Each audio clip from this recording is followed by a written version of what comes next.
Welcome to Conversations with Writers. I'm Andy, I'm a writer, and this is an educational YouTube series intended to catalog writing strategies and philosophies through conversation with other writers.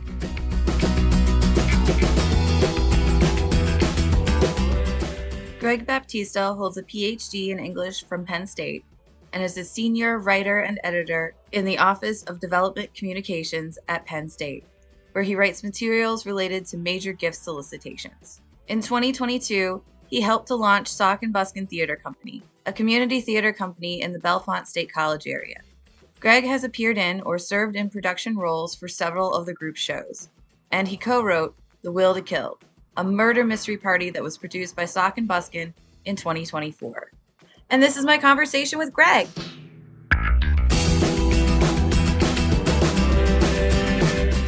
Hi, how you doing? I'm good. How are you?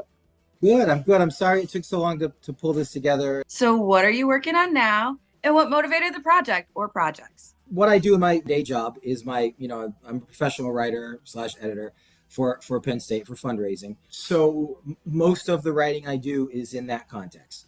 And so, it's a job. So the motivation is I get told to do this kind of thing, and because of how it works in my office, I don't sort of go out and drum up projects. They're handed to me. And unfortunately, because of that, because what I primarily do is write fundraising proposals to major donors. So you're talking like gifts of hundreds of thousands of dollars or more. And all that stuff is sort of confidential, right? So I can't really talk about projects. I really probably shouldn't even talk about projects I worked on for specific donors, and certainly nothing I'm working on. However, I am actually working on a really cool project right now. I don't know if you're familiar with the Dr. Kiko Miwa Ross Student Farm on the Penn State campus. This is a 4-acre produce farm on the north end of campus.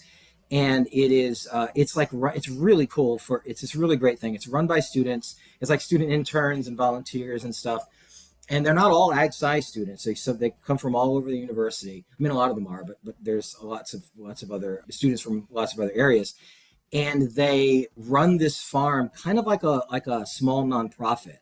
And the produce is sold to various, like the dining commons on campus, and they have farmers markets, and they donate some of it. And it's just this really, really cool thing that I didn't even know was there. This is actually one of the things I really like about my job, is that because I'm a central office, I work with units all across the university, including the campuses, all 20 some of them across the state. And so I get to encounter these things that I often didn't even know existed or knew nothing about. So this is one where I'm not, in this case, I'm not writing to a particular donor. I'm just hoping to develop a suite of materials that our fundraisers can use as they raise money for this farm. And what they're currently trying to do is they're going to build, right now it's all kind of makeshift with like tents and tables and so forth. So they're gonna build and porta potties.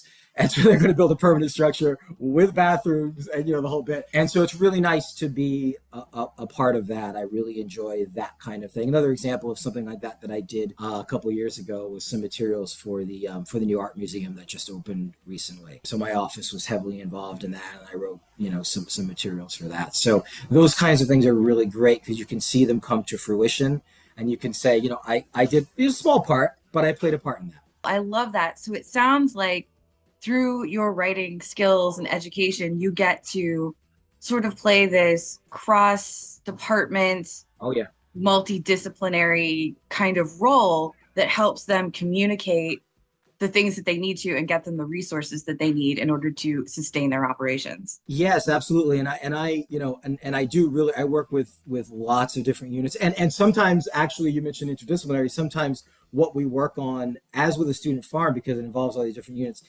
these things often are themselves interdisciplinary projects. So not only am I talking to this unit or that unit from time to time, I'm working on things that are bringing people together. Another one that I'm working on is a real estate. There's a similar kinds of materials we're putting together for, this is called the Cocoziello Institute for Real Estate Studies. I hope I'm getting that right. But it's this real estate related research and teaching kind of thing that's about sort of like the holistic, all the things that go into real estate, from energy and materials and, all the business aspects and so on and so forth, and sustainability and all that. So So some of the projects themselves are interdisciplinary. So it's actually really cool. It's a great view on the university. And it's also a great view on, I mean, I didn't understand before I got this job, and I've been doing this now for, I don't know, 12, 13 years, something like that. I didn't even understand how development worked and how fundraising worked. And that's a whole world that is very large here and complex and impactful. Because a lot of what I do is stuff like the student farm or scholarships, fellowships, things like that are actually helping kids be able to go to school. What have you learned about yourself through writing?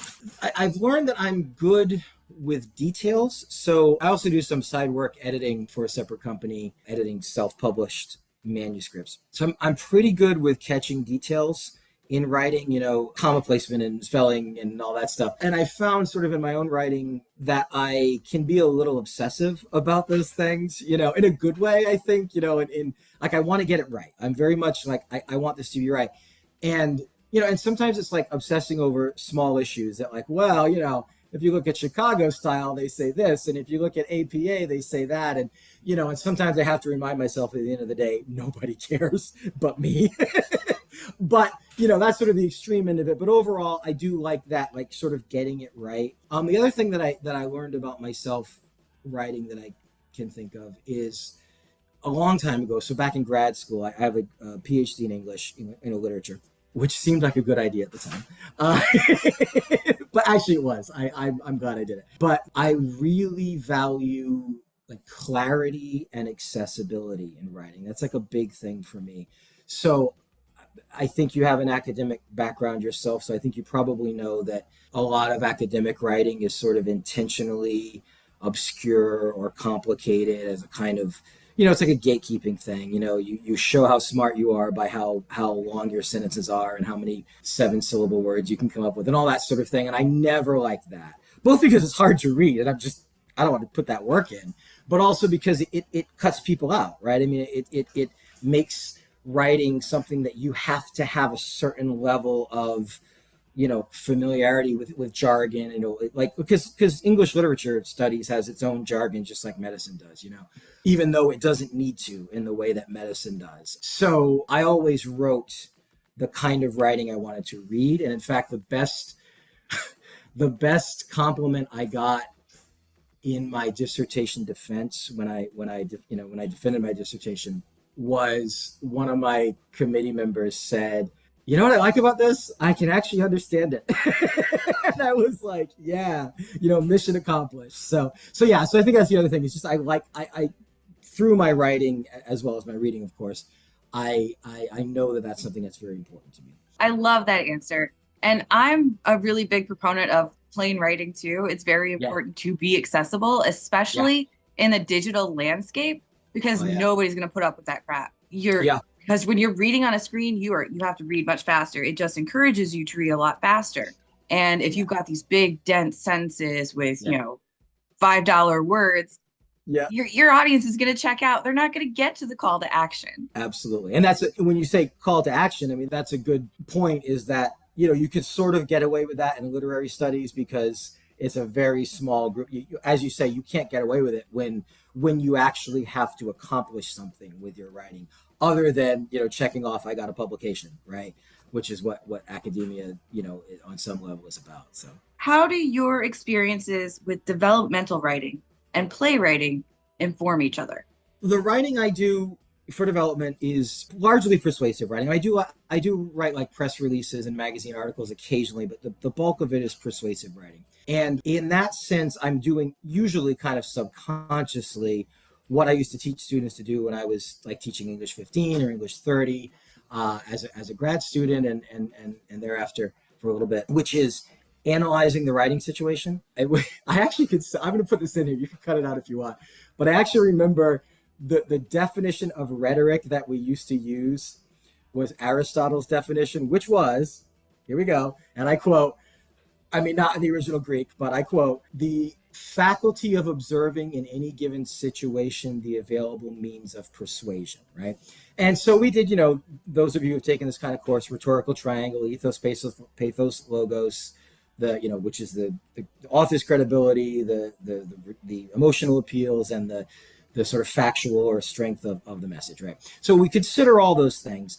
And one of the things that was interesting about my job when I got it was, I was coming off of this English PhD and I decided to look into something else. And it was actually, in a lot of ways, it was the writing teaching that I had been doing just as kind of part of my program, which felt like the secondary thing when I was doing it, but it was actually the thing that I do every day. But anyway, the point is, you think about your audience. So like when I have a donor, when I meet with a development officer, because I don't meet with the donors personally, other people do that. They come to me to write the document that they'll take when they're ready to make a major ask for a multi-million-dollar gift or whatever it is. So we'll talk about, even though the gift may be the same as something I did yesterday or last week or whatever, the audience is different. And so I'll try to learn about that audience to kind of figure out, okay, what are they going to respond to? What kinds of emotional appeals? Are they rah-rah Penn State? Are they, save the starving children? Are they, what is it that they're going to respond to? And also things like just practical things like length. Like, are they, very often, sort of the engineers, those types of people will be like, I want it bulleted. Let's get it done, and others will like, oh yeah, they want you to stroke their ego a little, and all those sorts of things. And so you have to think about the audience. So how that relates to playwriting in the sense that I've done it, which is a very limited amount, though I would like to do a little more in the future perhaps. But the one thing that I did help, co-write was a murder mystery party, which I think you attended, right? Yeah. So, but that kind of, so that we do murder mystery parties and then we do full murder mystery productions that people in our group have written. And, playwriting always has considerations of form and all these sorts of things, but these kinds of things specifically are very audience focused because the audience plays a role in them, right? So the audience interacts with the characters and tries to solve the mystery. And so you have to think about audience with this kind of playwriting, it's different than like poetry obviously I'm oversimplifying poetry, so no offense to poets, but what I mean is, you think of poetry as I'm expressing myself, and I'm going to do that however I want to do it. And if the reader likes it, great. If not, I've expressed myself. Well, that doesn't fly with this kind of show that's designed for an audience, and you want to sell tickets and you want people to have a good time and all that. So with the murder mystery, it's not ethos, pathos, logos. It's, as we came up with characters, it's like, hey, well, they have to have certain things. You have to have, first of all, you have to have a murder. You have to have characters where every character has at least a possible motive. Also, these are typically, the way we do them are as comedies. Comedy, they're not heavy, someone died. It's all done in a very lighthearted spirit. So, as you develop character traits and backstories, you want that to be funny. So you have to do all of that. And then you have to be conscious of your audience in terms of giving them enough clues so that they can possibly understand it. It's not too convoluted and you're not relying on something they didn't see or they couldn't have seen, but also not making it too obvious. So they're like, oh, clearly it's that guy. So I guess what I would say is in both ways, they're sort of doing that same thing, which is thinking about your audience and the goals you have in writing. And even though the playwriting part is a lot more creative and a lot freer, you can do a lot more in a lot of ways, it still has some of those aspects. Does that make sense? Absolutely. And I think that's a great connection where you're considering your audience in both genres, in multiple genres. You're thinking about their resources, their constraints, their values, what they're bringing to the table, any sort of biases. And then you also have to construct your characters around all of this as well. So, and with a murder mystery party, like the one that was, I believe it was at the Gamble Mill Hotel there, wasn't it? Yeah. Yep. Especially with something like that, when you're going around and you're interacting with the audience members as your character, you have to kind of anticipate what sort of questions they're going to ask and how your character would respond to it. So you have to have a really developed sense of a character profile to go into this successfully. That's absolutely correct. Yep. When we write those, we try to provide enough of a framework of that. And then people can build upon that if they want to as well. So the actors, I mean. What's the role or responsibility of writing for you? What keeps you generating material? Why write? The most of the writing I do is professional, for my job. And obviously it's because I need to make money. But the impetus for that is also, in a direct sense, raising money for the university. So it's a very kind of practical sort of thing. However, I like what I do. And one of the things I like about it is that kind of keeps me, not so much keeps me going because I'll go to work regardless, but keeps me engaged, keeps me, excited about what I do is, and I work with these people across the university. I really enjoy, as I said earlier, I get to meet people and learn about things that I would not normally connect with. And so I like that part of it. The other thing that is something I don't do as often because I typically do more of the proposal writing stuff, but I do sometimes get to write press releases about gifts that have been made. And in those cases, I will get to actually meet the donors. And sometimes, not all the time, but sometimes it's like I wrote the proposal, which went to the donor, they gave the gift, and now I'm meeting them and telling their story as to why they gave that gift. And so that's really exciting. I like that. I mean, sometimes I get to hear that was a great proposal, yeah, that's great. But more than anything, it's we're celebrating them. They're happy to do it. Like, this is really, like, people may not understand about philanthropy, that these donors who give lots and lots of money, they don't have to do that. They do it because it matters to them, and they want that money that they have lots of to actually do something good. I mean, there are occasional donors who aren't as nice as other donors and all that sort of thing. But like, on the whole, these are good-hearted people trying to do something good. And so when you can meet with them and hear their story and then tell that story in a press release or a magazine article or something, sometimes we do for a donor magazine. When you can do that, it's really satisfying. I mean, I've had because some of these donors are really passionate about Penn State specifically, and so they actually can sometimes get emotional or talk about how emotional they are for their alma mater and the experiences they had here. I mean, I've met with people who, got married, met each other here 50 years ago, and now that, and the stories they tell are phenomenal. Obviously, the practical reason is I get told to do a press release, but I'm motivated to make those stories to get those right for those donors and to really, I mean, it's part of the whole stewardship process, but it makes them feel good, and they should, because they've done something really great. And so that's part of what I like about that type of writing that I do. And it's so important too, especially for the donors that give these gifts to something other than just the football stadium or football team. Yeah. Because there are other organizations, there are other things in the university that need their support, and they need that kind of stability to continue to function, to improve the lives and the education of the students that are currently here. Absolutely. And it really is true that there are a lot of units that are much small. I mean, it varies tremendously as to how much money really makes it. I mean, all the money makes a difference. I mean, anything you give, I don't want to give the wrong impression there, but in terms of larger gifts, a $50,000 gift might not be, it's a nice gift. It's great. It's wonderful. We appreciate it for, say, I don't know, some engineering field, but it's a small gift for engineering. But for like art history, you know what I mean? Those kinds of things where, I was talking to somebody about one of those fields recently for something that I'm working on. And, and she was like, these kids just need, the person who runs the program just needs, $4,000 a year so they can take a field trip to go see, I don't know, whatever, museum in New York or something.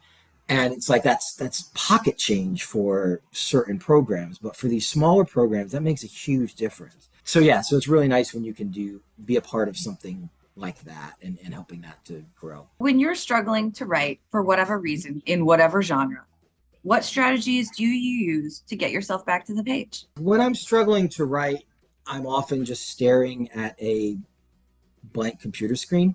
As you know, the dreaded white page, right? So there's a couple of things I can do. Like in my day job, my main job, a lot of what I write is, you don't have to keep reinventing the wheel. So if you have language about scholarships, you pull it from a previous. It's all stuff I've written or somebody in my office has written. So sometimes it's as simple as, well, I can't write this stupid introduction, so I'm going to just jump ahead and grab the stuff that I know I'm going to drop in later, drop it in so I can see some words on the page and not feel so intimidated by that blank page, right?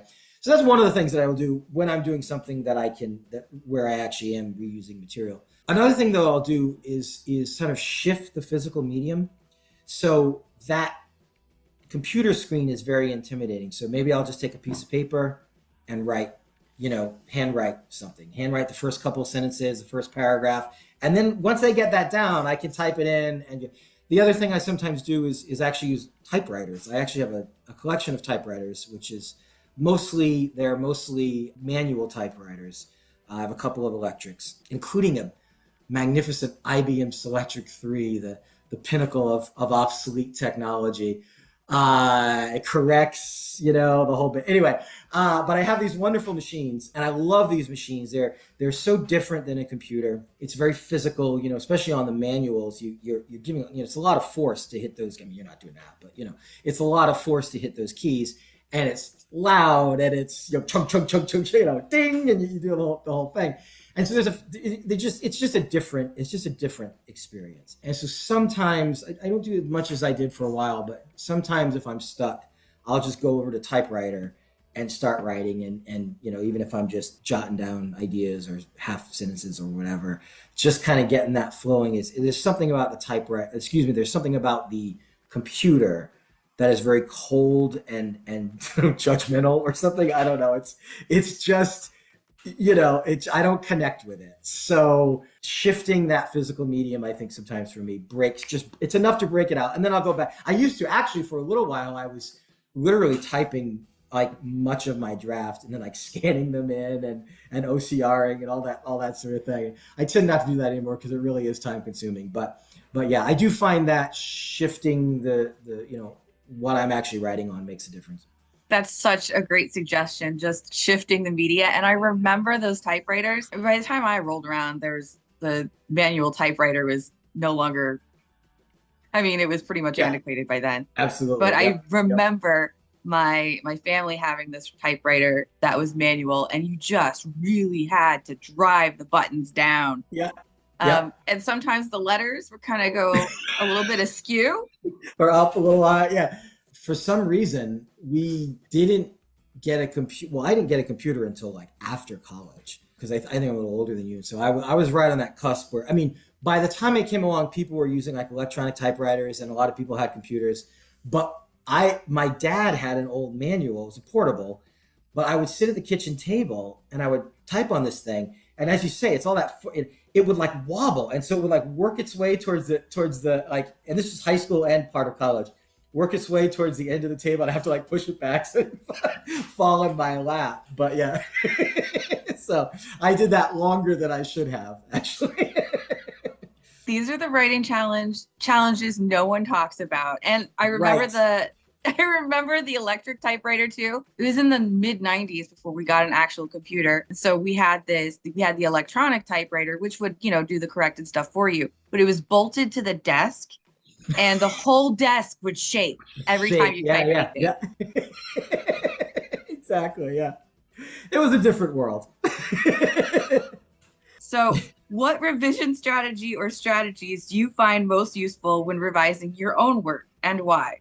What sort of problems or challenges do these activities help you solve? One thing that I have found recently in recent years is kind of cutting back on length helps to tighten up my writing. In our office, there's been a kind of an emphasis or trend toward kind of shorter and shorter. And that's just to recognize in the world we live in, people aren't reading things as long, things that are as long as they used to be willing to read.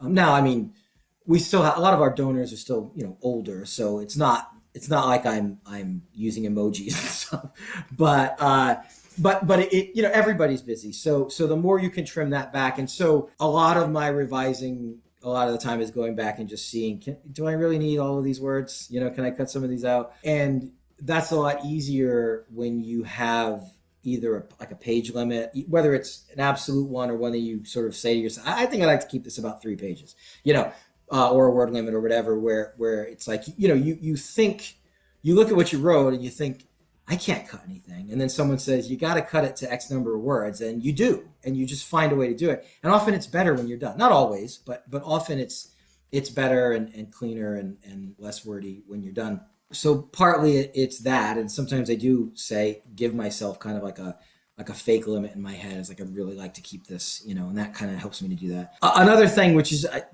not everybody has this luxury, of course, but I have an editor essentially. So my immediate boss will review everything that I write. So that's a big part of the revision process for me. Now, I mean, typically she doesn't have to do a lot, because I've been doing this for a long time. I got mostly down to a science, but still, no matter what, there's always a little something, where it's, a little wordiness, a clarity problem, where it made sense in my head, but when someone else reads it, and I mean, and the same would apply to the playwriting type stuff too, is have someone read your stuff because they're going to catch things that you just will never see that are issues. So those are some general things. And then at the proofreading stage, by that I mean, just looking for errors, reading for correctness. A practical tip that I came up with, I don't know if someone told me this or if I figured it out on my own or whatever, but is having the stuff read to you. When I first started doing that in grad school, it was, I'd have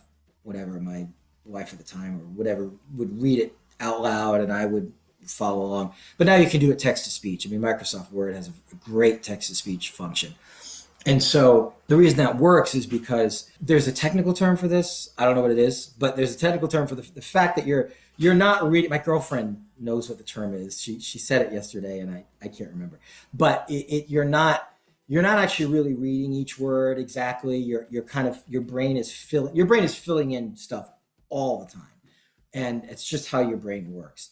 And so you can read a line as carefully as you think you can and still miss stuff because your brain knows that whatever, the or to or something should have been there, and it just fills it in. When you're listening to it while simultaneously reading, when your eyes and your ears will catch the disconnect. When you hear something that your eye doesn't see, then it will catch, almost always.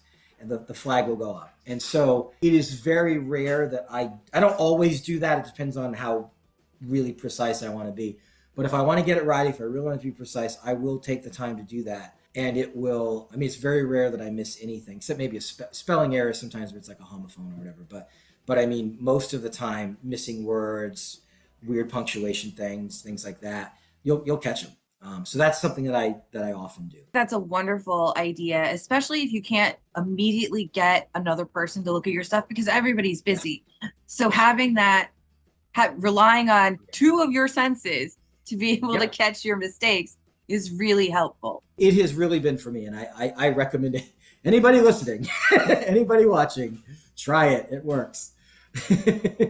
What is your favorite part of the writing process and why? I bet everybody says this, but when it's over, when you're done, and and I'm joking, but not joking. Like writing is hard. It's not hard like roofing in August hard. You know what I mean? I'm sitting in air conditioning. I'm fine. But it's work to get the sometimes you feel sometimes you almost feel it in your head. You don't really, but sometimes it's almost like you can feel your little synapses like trying to make those things work. And sometimes you can just bang your head against a wall, metaphorically, and just really struggle to make those words come or to figure out how to organize something or whatever. So it is hard. And so it's not, I don't enjoy the process as much as I enjoy getting it done and then feeling good about it. And I think I'd say too, not just when it's all done, but when you if you get something right, like a good sentence or a good paragraph or whatever, that satisfaction of being able to, and that can happen multiple times along the way of writing something where you're like, ooh, I like that. That's good. That works. I'm going to stick with that. So that sort of feedback along the way. And then obviously when you're done entirely, you can check that off the list, That's a very true answer. It does feel good to be finished with something because sometimes these projects take quite a bit of time. You could spend months or years on a creative project, and just to finally have it done, to feel like, okay, maybe I don't suck at this. Maybe I can continue going on. Is nice. It feels like you're getting somewhere. It's a funny thing about writing too, and this may just be indicative of self-doubt or something, but I don't think I'm the only one who's like this. I've been doing this job for over a decade. I wrote tons and tons in grad school and undergrad. I write all the time. I've been writing most of my life in some capacity or another regularly. And yet there are days, even now, where I'm trying to do something. What if it just doesn't come? What if this is the time? What if this is it? this is the time when it doesn't work. It just doesn't, like, the words don't come. I give up. I can't get it on deadline, whatever, And like, it never is, right? Because at the end of the day, if you ask, if you're like, I got to turn this in, 2 hours, you're going to write something and it's going to be fine. And for people like us who do it a lot, it's going to be better than, even our sort of toss-off stuff is better than what people who don't do it a lot can produce. But still, there's that panic sometimes, where it's not rational, and yet it's like this could be the one. This could be, you know what I mean? So. This could be the one that takes me out. It could be like roofing in August. Well, then I'd have to get a job doing that, right? I'd have to get a real job. I don't want to do that.